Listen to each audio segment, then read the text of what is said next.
നോക്കാൻ പോയ നമ്മളിപ്പോ ഒരു റേഷൻ കാർഡിലായി. അതാ ദൈവത്തിന്റെ ഒരു വിധി. ഈ അച്ചോട്ടും വേണം എന്റെ എല്ലാ ചെലവും നോക്കാൻ. അതാ ദൈവത്തിന്റെ ഒരു ചതി. അതെ, കാർത്തിയായനിക്ക് ഞാനൊരു ഉമ്മ തരട്ടെ?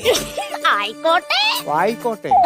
ആയിക്കോട്ടെ അല്ല, ആയിക്കോട്ടെ. ഞാൻ കണ്ണടച്ച് നിക്കാം. കഥയിലെ രാജകുമാരിയും ഗോപകുമാരനും ഒന്നാവാൻ പുഴയിലെ പൊന്നോളങ്ങളിൽ അവരൊഴുക്കി ദീപം. മതി മതി, ഒരു ഉമ്മാന്നും പറഞ്ഞത് ഇപ്പൊ എത്ര എണ്ണമായി?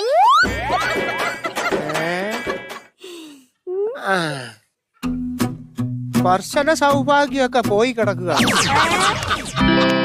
ഒന്ന് സൂം ചെയ്ത് നോക്കട്ടെ. വീഡിയോ കിട്ടുന്നില്ലല്ലോ. ഓഡിയോ ഉണ്ട്.